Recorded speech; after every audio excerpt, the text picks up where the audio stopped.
नमस्कार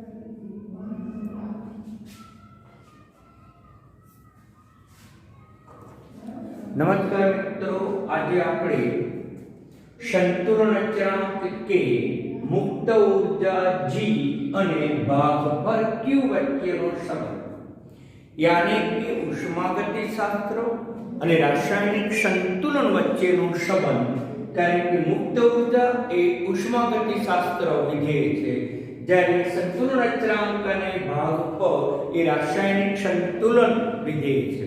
આમ ઉષ્માગતિશાસ્ત્ર વિધેય અને રાસાયણિક સંતુલન વચ્ચેનો વિધેય વચ્ચેનો સંબંધ દર્શાવતા સૂત્ર આ છે, જે ઉષ્માગતિશાસ્ત્રના નિયમથી આપણે પુરવાર કરી શકીએ। મિત્રો, આ જે સૂત્ર છે એ આપણે સીધે સીધું યાદ જ રાખવાનું, સીધે સીધું સ્વીકારી લેવાનું। ઉષ્માગતિશાસ્ત્રના તમામ સૂત્રો આપણે સીધે સીધા સ્વીકારી લેવાના છે। तो અહીંયા डेल्टा G मुक्त ऊर्जाનો ફેરફાર અને G0 એ પ્રમાણિત દીપ્ત મુક્ત ઊર્જા તરીકે ઓળખવામાં આવે છે। હવે જ્યારે સંતુલન સ્થપાય, સંતુલન, ત્યારે મિત્રો તમને ખબર છે કે ડેલ્ટા G નું મૂલ્ય શૂન્ય થઈ જાય। સંતુલન સ્થપાય ત્યારે ડેલ્ટા G નું મૂલ્ય શૂન્ય થાય। જો ડેલ્ટા G લેસ ધેન 0 तो कही शकाय कि पुरोगामी प्रक्रिया था। जो डेल्टा G ग्रेटर देन 0 तो आपने खबर है कि प्रतिगामी प्रक्रिया था, जे આપણે ઉષ્માગતિશાસ્ત્રમાં આ પરિણામ પ્રાપ્ત કર્યું। સંતુલન સમય ડેલ્ટા G બરાબર 0 તેમજ આપણને के बराबर शू थशे, भागफળ थशे। के बराबर भागफળ थशे અને સંતુલન અચળાંક બરાબર ભાગફળ થાય ત્યારે સંતુલન સ્થપાય। આમ સંતુલન સમયે આ પરિણામ આપણને પ્રાપ્ત હતા, એને મૂલ્ય આપણે આની અંદર મૂકી દઈએ। તેથી delta G0 is equal to delta G0 वत्ता RT ln આપણે q k ની જગ્યાએ શું મૂકી શકીએ? qc પણ આપણે મૂકી શકીએ, પરંતુ થર્મોડાયનેમિક્સ ને વિધેયને આધારે k ની જગ્યાએ ભાગફળ મૂકેલું છે, તો પછી આપણે ભાગફળની જગ્યાએ q મૂકીશું ln k। આમ આપણને RT ln k નું મૂલ્ય પ્રાપ્ત થશે। મિત્રો, ફરીથી ધ્યાન આપો, આ જે સૂત્ર છે, પરિણામ છે, આપણે સીધે સીધું સ્વીકારી લેવાનું।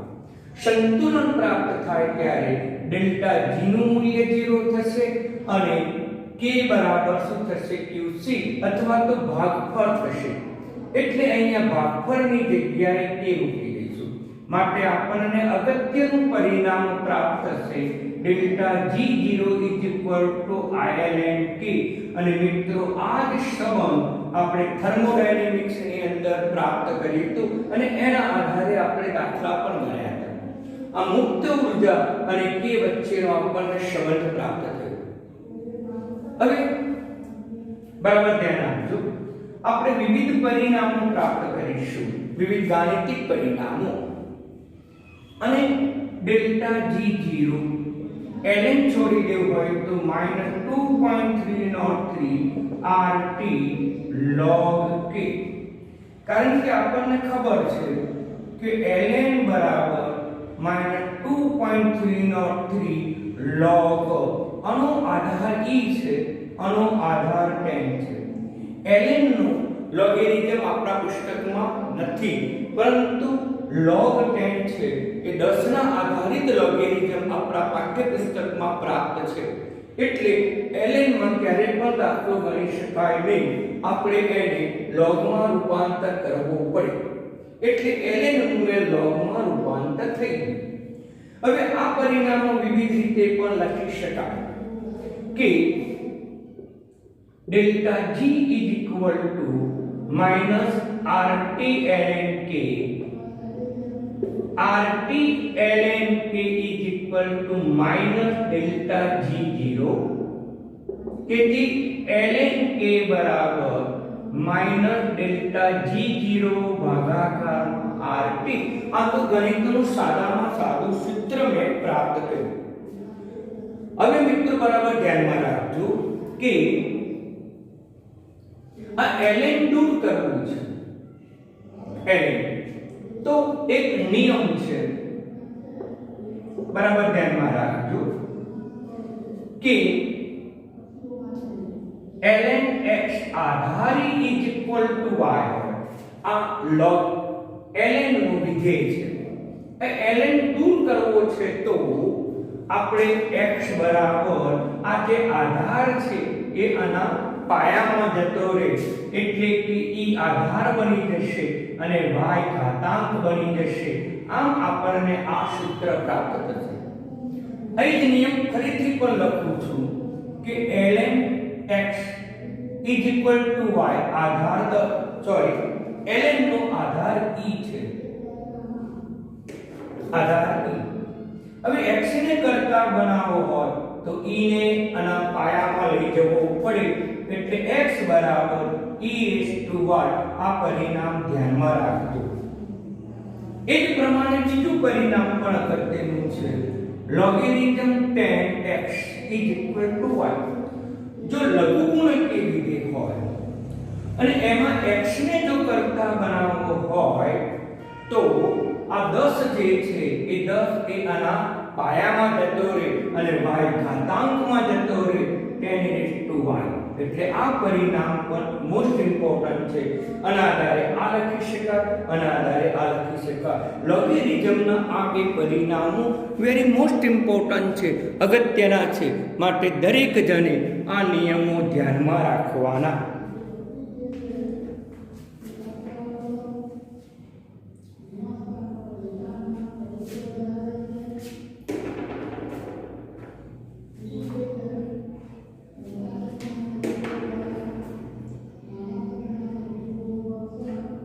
x is equal to e આના પાયામાં જતો રહે, માટે આ પરિણામ તમારે ધ્યાનમાં રાખવાનું.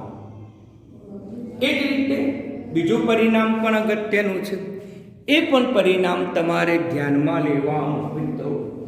દાખલા તરીકે log x Aadhaar 10 is equal to y. તો પછી આનું પરિણામ શું પ્રાપ્ત થાય? લોગેરિધમ log દૂર કરવા છે તો આ જે આધાર છે એ આ બાજુની સંખ્યાના પાયામાં જતો રહે, એટલે x બરાબર e tan raised to y તરીકે લખી શકાય. એટલે આ પરિણામો પણ અગત્ય. આમ આનો આધાર અહીંયા જતો રહેશે, આનો આધાર અહીંયા જતો. સાદી પરિભાષામાં કહેવું હોય તો ln e લેગ ટાટીઓ, આ અને ટાટીઓ મારે છે, પગ મારે છે, સીધો આના પગમાં જતો રહે છે, એટલે ઈ આના સીધા પગમાં ગયો. તે જ પ્રમાણે આ પણ અને ટાટીઓ મારે છે, એટલે આ સીધો આના પગમાં પડી જાય. એટલે આ રીતે લખવાની પ્રથા છે. અમે સાદી ભાષામાં સમજાય તો અહીંયા ઈ જે છે એ આના પાયામાં જતો રહેશે, y ઘાતાંકમાં જતો રહેશે, એટલે e raised to y થશે. તેથી આપણે લખી શકીએ અહીંયા આધાર કયો છે તો કે e આધાર છે, અને e આધાર એ આના પાયામાં જતો રહેશે, એટલે લખી શકીએ k બરાબર e raised to minus delta g0 ભાગાકારમાં rt. તો મિત્રો આ આપણને એક પરિણામ પ્રાપ્ત થયું. તો આ પરિણામ પણ જાહેર પરીક્ષામાં પૂછાઈ જાય અથવા પૂછી શકે. હવે આના આધારે આપણે પરિણામ પ્રાપ્ત કરીએ કે delta g0 is equal to minus 2.303 rt log k. tan આધારવાળું સૂત્ર પણ લખી શકીએ. દાખલા ગણતી વખતે આપણે એ સૂત્રનો જ ઉપયોગ કરવાનો મિત્રો, આ સૂત્રનો, જેથી આપણને આ log ની જે કિંમત હોય એ log ટેબલમાં આપણે સરળતાથી જોઈ શકીએ. અને આ રીતે પણ લખાય log k સાદુરૂપ આપું છું delta G0 upon 2.303 RT minus. હવે મારે log દૂર કરવા છે મિત્રો, તો આ સૂત્ર મુજબ log નો આધાર 10 જે છે તે ડાબી બાજુના સંખ્યાના પાયામાં જતો રહે. ડાબી બાજુની સંખ્યા y હતી એટલે y ના પાયામાં ચાલ્યો જાય. એ જ રીતે અહીંયા પણ 10 જે છે એ આના પાયામાં ચાલ્યો જાય.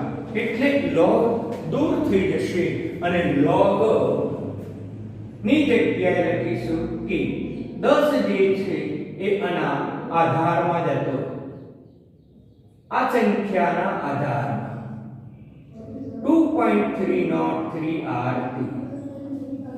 ઓકે મિત્રો, આ રીતે બરાબર ધ્યાનમાં રાખજો. તો આ પરિણામ તમને જાહેર પરીક્ષામાં પૂછાઈ ગયું છે એટલે આની નોંધ બરાબર કરજો. આ રીતે આપણે આ પરિણામ પણ પ્રાપ્ત પૂછી શકે, આ પરિણામ પૂછી શકે, આ પરિણામ પણ પૂછી શકે અને એના આધારે 10 ના આધારવાળું અને એના આધારવાળું પરિણામ આપણે પ્રાપ્ત કર્યું. હવે એના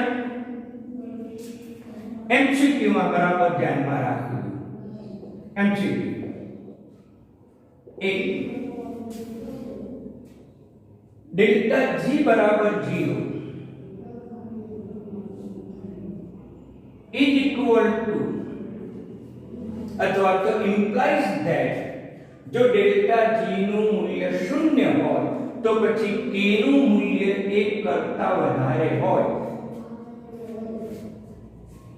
અથવા તો આપણે પહેલા સિમ્પલ લઈએ, ડેલ્ટા G બરાબર 0. ડેલ્ટા G બરાબર 0 ક્યારે થાય? તો k ની કિંમત જો તમે 1 લો, k બરાબર 1 લો અને log 1 is equal to 0 થશે. આખી કિંમત 0 થશે એટલે ડેલ્ટા G 0 થશે. પ્રમાણિત લેવું હોય તો પ્રમાણિત. તો પછી અહીંયા કયું પરિણામ પ્રાપ્ત થશે? તો k બરાબર 1, તો અહીંયા e raised to minus delta G0 upon RT બરાબર પણ 1 થશે. અને તે જ પ્રમાણે અહીંયા પણ 10 raised to delta G0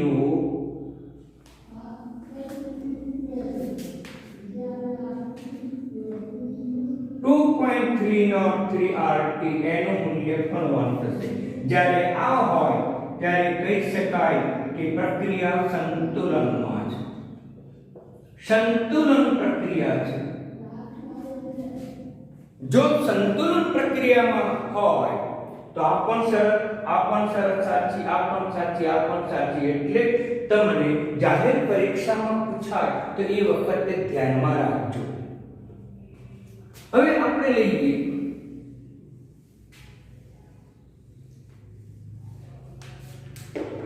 number 2, delta G less than 0. શૂન્ય કરતા નાની હોય તો k નું મૂલ્ય ધન હોવું જોઈએ એટલે કે 1 કરતા વધુ હોવું જોઈએ એટલે k ગ્રેટર ધેન 1 થશે મિત્રો. અને k ની કિંમત 1 કરતા વધુ હોય તો આ મૂલ્ય ધન આવે અને ધન આવે એટલે આગળ માઈનસ ચિહ્ન છે એટલે આખી કિંમત ઋણ થઈ જશે. આ કિંમત ધન આવશે, પ્લસ વેલ્યુ આવશે, પરંતુ આગળ માઈનસ હોવાથી ડેલ્ટા G નું મૂલ્ય ઋણ થઈ જશે એટલે ડેલ્ટા G લેસ ધેન 0 થશે. પણ k ની કિંમત 1 કરતા વધુ હશે. મેથેમેટિકલ સ્ટેપ છે, લોગેરિધમનું છે, બરાબર એ ગણિત ધ્યાનમાં રાખજો. હવે તો પછી આપણે k ની કિંમત ગ્રેટર ધેન 1 તો k ની જગ્યાએ આ પણ મૂકી શકીએ તો e raised to delta G0 upon RT greater than 1 અને તે પ્રમાણે 10 raised to delta G0 2.303 RT greater than 1.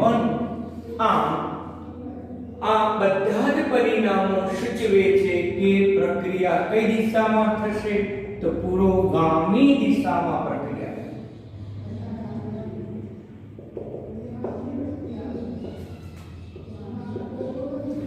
પુરોગામી દિશામાં પ્રક્રિયા થશે. સમજી લો.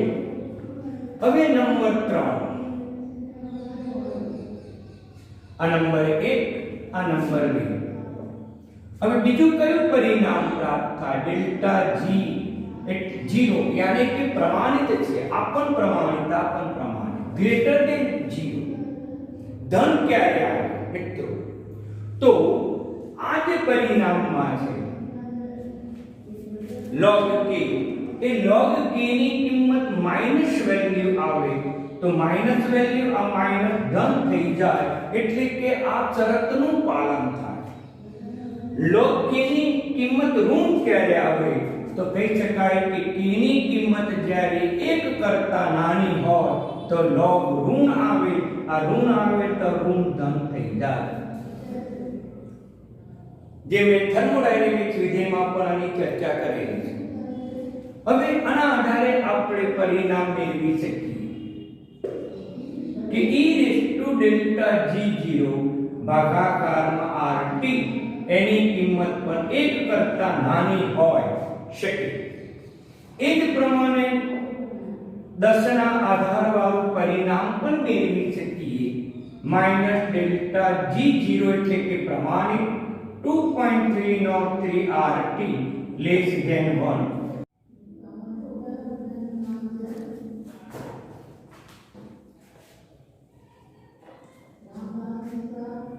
less than 1 હોય.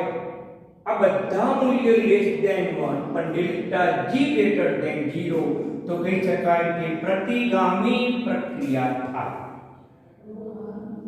બરાબર મિત્રો, સમજી લો. સિમ્પલ છે કે શરૂઆતમાં આ પરિણામ આપણે થર્મોડાયનેમિક્સના આધારે પ્રાપ્ત કરી શકીએ.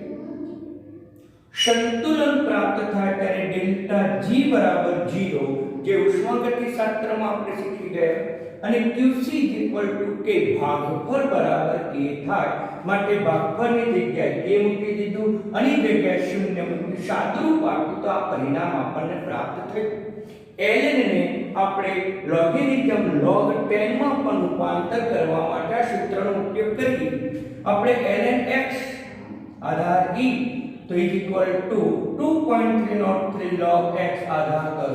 પણ જ્યારે આધાર પરિવર્તન કરીએ ત્યારે ઘાતાંકીય વિધેય બને, અને આમ ઘાતાંકીય વિધેય પણ તમને ખ્યાલ હોવો જોઈએ. આમ જે પરિણામ એનું જે પરિણામ છે એ લોગેરિધમ છે, જ્યારે આ પરિણામો છે ઘાતાંકીય વિધેયમાં છે. આમ લોગ અને ઘાતાંકીય વિધેય એકબીજાના પ્રતિપ વિધેયો છે, વ્યસ્ત વિધેયો છે મિત્રો, જે તમે અગાઉના ધોરણમાં શીખી ગયા છો. તો આ રીતે આપણે સંતુલન અચળાંક કે મુક્ત ઉર્જા ડેલ્ટા G અને Q વચ્ચેનો સંબંધ પ્રાપ્ત કરી શકીએ. આમ પુરોગામી પ્રક્રિયા ક્યારે થાય? તો આ 1, 2, 3 અને 4 શરતનું પાલન થાય ત્યારે પુરોગામી પ્રક્રિયા થાય. પ્રતિગામી પ્રક્રિયા ક્યારે થાય? આ 4 શરતનું પાલન થાય ત્યારે પ્રતિગામી પ્રક્રિયા થાય. સંતુલનમાં ક્યારે હોય? તો સંતુલનમાં હોવા માટે ડેલ્ટા G બરાબર 0 થાય, અને ડેલ્ટા G બરાબર 0 થાય તો પછી અહીંયા k ની કિંમત 1, તો અહીંયા આની પણ કિંમત 1 થશે. 1 થશે ત્યારે પુરોગામી દિશામાં પ્રક્રિયા ન થાય, આ શરતનું પાલન થાય તો કહી શકાય કે સંતુલનમાં છે. પ્રક્રિયા સંતુલનમાં હોવા માટેની શરત 1, 2, 3 અને 4. પ્રતિગામી દિશામાં હોવા માટેની શરત 1, 2, 3 અને 4 મિત્રો. એટલે આ રીતે તમે જાહેર પરીક્ષા માટે ઓનલી ફોર MCQ માટે આ સંબંધો તૈયાર કરજો. ધન્યવાદ.